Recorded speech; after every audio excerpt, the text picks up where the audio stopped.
JIO. ਧਰਨ Gagan ਨਵ ਖੰਡ ਮੈਂ ਜੋਤ ਸਰੂਪੀ ਰਹਿਓ ਪਰ ਮਥੁਰਾ ਆਕਾਸ਼ ਭੇਦ ਨਾਹੀ। ਗੁਰ ਅਰਜਨ ਪ੍ਰਤਖ ਹਰ ਸੁਕਹੁ ਟਲ ਪੁਰ ਸੇਵਿਐ ਅਨਸ ਸਹਿਜ ਸੁਭਾਏ। ਦਰਸ਼ਨ ਪਰਸੈ ਗੁਰੂ ਕੇ ਜਨਮ ਮਰਨ ਦੁਖਦਾਇ। ਸਜਣ ਸਜਾ ਸਿਰ ਸ਼ਾਹਾਦੈ ਜਿਸ ਪਾਸ ਬੈਠਿਆ ਸਦਨਾ ਗਾਵੇ ਸਦਾ। ਵਾਹਿਗੁਰੂ ਜੀ ਤਿਲੰਗ ਧਰ ਦੂਜਾ ਮਹੱਲਾ ਪੰਜਵਾ। ਤੁਧ ਬਿਨ ਦੂਜਾ ਨਾਹੀ ਕੋਇ ਤੂੰ ਕਰਤਾਰ ਕਰੇ ਸੋ ਹੋਇ। ਤੇਰਾ ਜੋਰ ਤੇਰੀ ਮਨ ਟੇਕ ਸਦਾ ਸਦਾ ਜਪ ਨਾਨਕ ਏਕ। ਸਭ ਉਪਰ ਪਾਲ ਬ੍ਰਹਮ ਦਾਤਾਰ ਤੇਰੀ ਟੇਕ ਤੇਰਾ ਆਧਾਰ ਰਹਾਉ। ਹੈ ਤੂੰ ਹੋਵਨਹਾਰ ਅਗਮ ਅਗਾਧ ਪੂਜ ਅਪਾਰ। ਜੋ ਤੁਧ ਸੇਵੈ ਤਿਨ ਭਉ ਦੁਖ ਨਾਹੈ। ਗੁਰ ਪ੍ਰਸਾਦ ਨਾਨਕ ਗੁਣ ਗਾਏ। ਜੋ ਦਿਸੈ ਸੋ ਤੇਰਾ ਰੂਪ ਗੁਣ ਨਿਧਾਨ ਗੋਬਿੰਦ ਅਨੂਪ। ਸਿਮਰ ਸਿਮਰ ਸਿਮਰ ਜਨ ਸੋਇ ਨਾਨਕ ਕਰਮ ਪ੍ਰਾਪਤ ਹੋਵੈ। ਜਿਨ ਜਪਿਆ ਤਿਸ ਕੋ ਬਲਿਹਾਰ ਤਿਸ ਕੈ ਸੰਗ ਕਰੈ ਸੰਸਾਰ। ਅਹੋ ਨਾਨਕ ਪ੍ਰਭ ਲੋਚਾ ਪੂਰ ਸੰਤ ਜਨਾਂ ਕੀ ਬਾਸ਼ਾ ਦੂਰ। ਅਹੋ ਨਾਨਕ ਪ੍ਰਭ ਲੋਚਾ ਪੂਰ ਸੰਤ ਜਨਾਂ ਕੀ ਬਾਸ਼ਾ ਦੂਰ। ਵਾਹਿਗੁਰੂ ਜੀ ਕਾ ਖਾਲਸਾ परम सन्मान करो। गुरु चरणों में बैठे गुरु की साजी नवाजी साध संगत। पिछले दीवान में आप श्रवण किया साहिब गुरु अर्जन देव पातशाह महाराज को गिरफ्तार करने वास्ते जहांगीर ने हुक्म जारी किए। फतेहाबाद का एरिया पिंड खवासपुर एमरजेंसी खरी लाता है। धन गुरु अर्जन देव महाराज के उत्ते 14वां केस दर्ज करता है। पहले 13 केस ਜਿਹੜੇ ਸਨ ਉਹ ਆਮ ਜਿਹੇ ਕੇਸ ਜਿਨ੍ਹਾਂ ਦੇ ਵਿੱਚ ਉਹ ਮਹਾਰਾਜ ਨੂੰ ਕਦੇ ਦੋਸ਼ੀ ਠਹਿਰਾਉਂਦਾ ਕਦੇ ਕੁਝ ਕਰਦਾ ਤਾਂ ਸਤਿਗੁਰੂ ਦੇ ਕੋਈ ਵੀ ਸਬੂਤ ਪ੍ਰੂਫ ਨਹੀਂ ਹੁੰਦਾ। ਆਖਰਕਾਰ ਝੂਠੇ ਗਵਾਹ ਭੁਗਤਦੇ ਨੇ ਜਿਹਦੇ ਵਿੱਚ ਸ਼ੇਖ ਪਤਾ ਪ੍ਰਿਥੀ ਚੰਦ ਚੰਦੂ ਦੀਵਾਨ ਤੇ ਹੋਰ ਬਹੁਤ ਸਾਰੇ ਜਿਨ੍ਹਾਂ ਨੇ ਧੰਨ ਗੁਰੂ ਅਰਜਨ ਦੇਵ ਮਹਾਰਾਜ ਦੇ ਉੱਤੇ ਇਲਜ਼ਾਮ ਲਾਏ ਕਿ ਸਤਿਗੁਰੂ ਗੁਰੂ ਅਰਜਨ ਦੇਵ ਮਹਾਰਾਜ ਨੇ एक ग्रंथ तैयार किया जिहदे हजरत मुहम्मद साहब की इस्लाम की तौहीन है। हालांकि अकबर के कोल भी ये शिकायत गई सी कि महाराज ने अपना निर्णय करा दिता सी।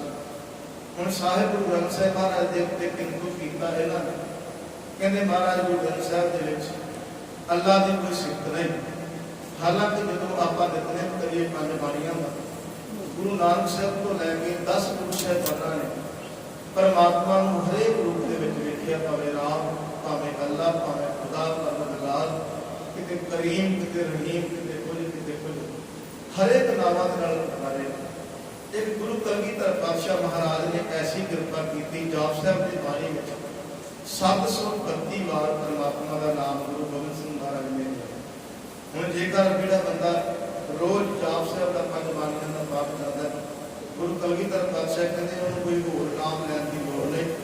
वो जो जाप साहब का पाठ करता 732 बार गुरु अकाल पुरख वाहिगुरू का नाम किते किते नमो शस्त्र बाणी नमो अस्त्र बाणी नमो परम ज्ञाता नमो लोक माता अपेखी करनी भोगी कुत्ते अलय कने तरंगा के नाम पातशाह ने लिखे।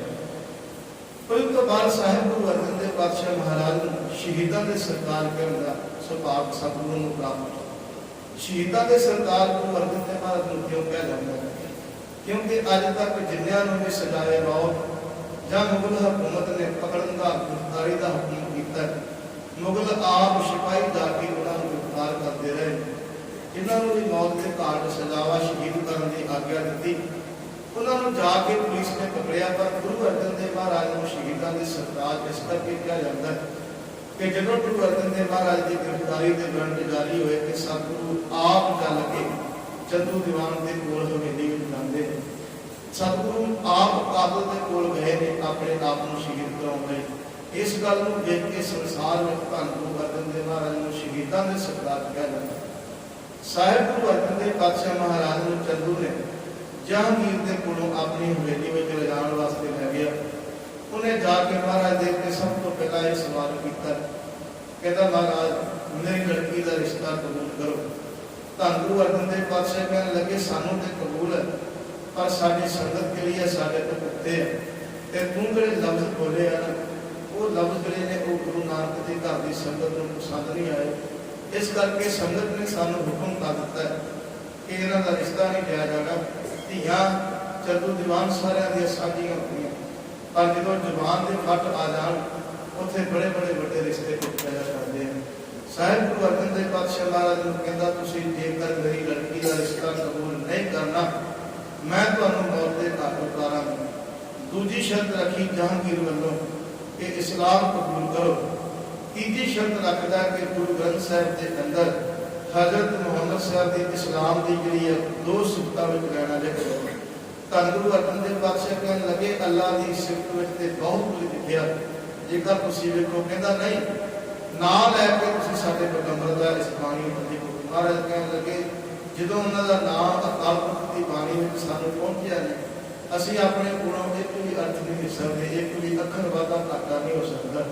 धन गुरु अर्जन देव पातशाह ने फिर कहता शहीद होने वास्ते तैयार हो। धन गुरु अर्जन देव पातशाह महाराज कहते असी आए इसे करके हुण तत्ती तवी की गई लाल गर्म करके तवी धन गुरु अर्जन देव पातशाह महाराज को कहता ये उत्ते चौंकड़ा मार के बैठो। सतगुरु सच्चे पातशाह महाराज आप तवी के कोल गए, तेरा किया मीठा लागे हर नाम पदार्थ नानक मांगे तुम पौंदिया। धन गुरु अर्जन देव पातशाह महाराज तत्ती तवी के उत्ते चौंकड़ा मार के अडोल बैठे ते बड़े सबर नाल गा रहे ने तेरा किया मीठा लागे हर नाम पदार्थ नानक मांगे। अग दीयां लपटां वधियां अग पाउण वाला जिहड़ा जलाल है ओहदियां अखां भर आईयां। धन गुरु अर्जन देव पातशाह महाराज दे चरणों का ते लत्तां दा मास जिहड़ा चिड़ चिड़ करके सड़दा पिया। साहिब गुरु अर्जन देव पातशाह महाराज अखां बंद करके अडोल बैठे एक धुनी गाई जा रहे हैं। फिर साहिब गुरु अर्जन देव पातशाह महाराज ने उतारदा सतगुरु नूं पकड़न वास्ते बाबा पिरागा ते बाबा जोध इन्हां दोवां दा इतिहास विच नाम दा कि महाराज सच्चे पातशाह ये नाल संभालदे सी। फिर सतगुरु नूं पानी दी देग उबाली, देग उबाल के उहदे विच बिठा के बहुत सारी अग जला के साहिब गुरु अर्जन देव पातशाह ने आलम की तरह इन्हें उबालिया। फिर महाराज को सवाल करता अजय भी दीन कबूल कर लो थोड़ी जान बख्शी जाएगी। साहिब गुरु अर्जन देव पातशाह कहने लगे मैं तेनों एक गल करा, कहने लगे मैनू कसम है जे मैं करा सी तेनों कसम है जे जुल्म की इंतहा ना करे। कहने लगे सानू अपने रब की कसम है जे मैं तवी पे बैठा सी उजाड़ देवां ते तेनों तेरे रब की कसम है तू अग डाउन ते जुल्म करन तो इनकार ना करी। अज देखते हैं बड़ा सबर देता तक जुल्म देखता। साहिब गुरु अर्जन देव पातशाह महाराज ने पानी विचों कढ़दा फिर दोबारा तत्ती तवी के उत्ते बिठालदा। इन्हें तीजा कर्म किया कि शहर के विचों एक दाने पुनर वाला जिहदा नाम दिता आउंदा उन्होंने इन्हें पकड़िया क्योंकि इन्होंने पता सी कि साहिब गुरु अर्जन देव महाराज का श्रद्धालु है गुरदिता भड़कूंजा। इन्हें लिया पकड़ के गुरदिते को कहता जेड़े दाणियां तू जी रेत में दाने भुनदा उतरा रेत गर्म गर्म गुरु अर्जन देव महाराज के शीश से उन्होंने शरीर के पा कहते ना कर दी। कहता मैं ये काम नहीं करांगा, कहता जे तू नहीं करेगा तेरा परिवार भी मैं इसे राज ला जाऊंगा। धन गुरु अर्जन देव पातशाह कहने लगे गुरदित्या तू यही गल ना मन साडे ते मनेगा। कहता महाराज हुक्म करो। सतगुरु कहने लगे जो तेनों कहता तू कर तेरा गुनाह दरगाह बख्शिया जाएगा। सतगुरु दियां नजरां विच नजरां मिला के गुरदित्ता पर पूजा किया सच्चे पातशाह ये पाप मेरे को क्यों कराउण लगे।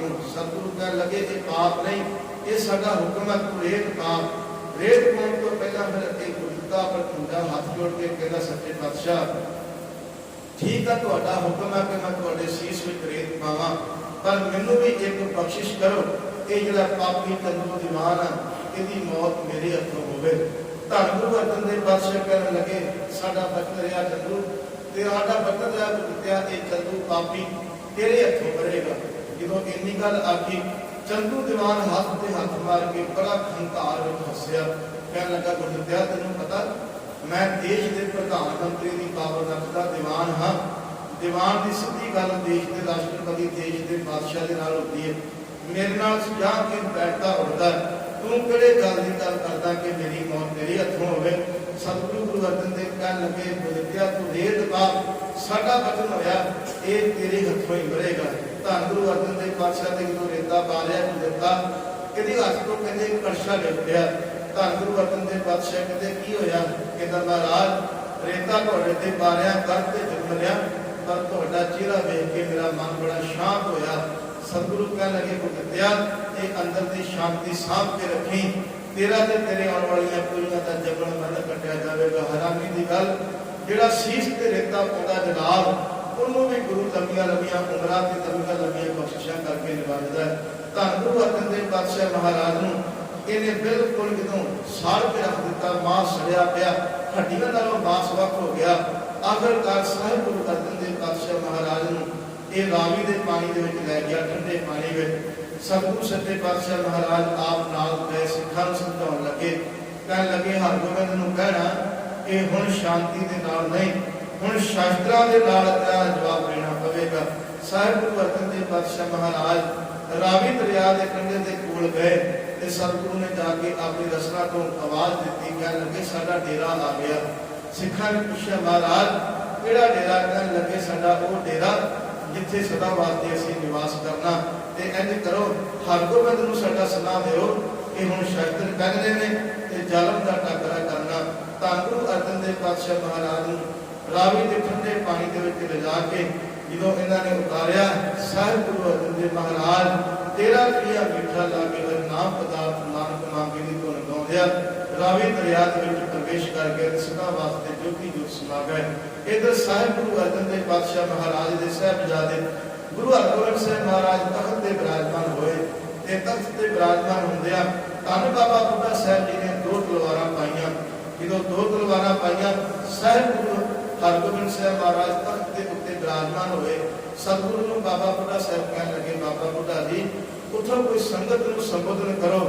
बाबा बुढ़ा साहिब जी ने कहा कि संगत नूं संबोधन करो। सतगुरु जी उठे पहली तकरीर की कि अज तो बाद बहुत नहा लिया गर्म रेता दे विच, बहुत चुप्पियां ला लिया उबलदे पानियां विच, बड़े चौंकड़े ला लिया तपियां तवियां ते हुण जालम दा टाकरा तलवार नाल करना पवेगा।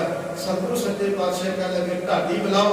ढाडियां नूं बुलाया गया। पिंड सुर सिंह तो दो ढाडी भरा बुलाया कि बाबा नथमल ते बाबा अब्दुल्ला सतगुरु दे कोल आए।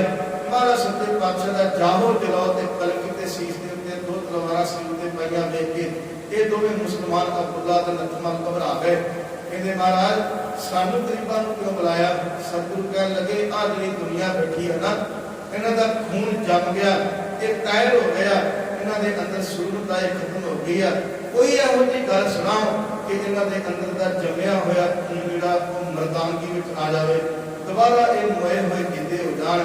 इन्हां ने सुर साध कीते अपने जो सुर कर रहे हैं ये डरते डरते करते हैं। महाराज सच्चे पातशाह कहते दलेरी नाल साज सुर करो ते इहो जी बात सुनाओ इन्हां मर्दां दे अंदर मरी हुई मर्दानगी दोबारा उठ पवे।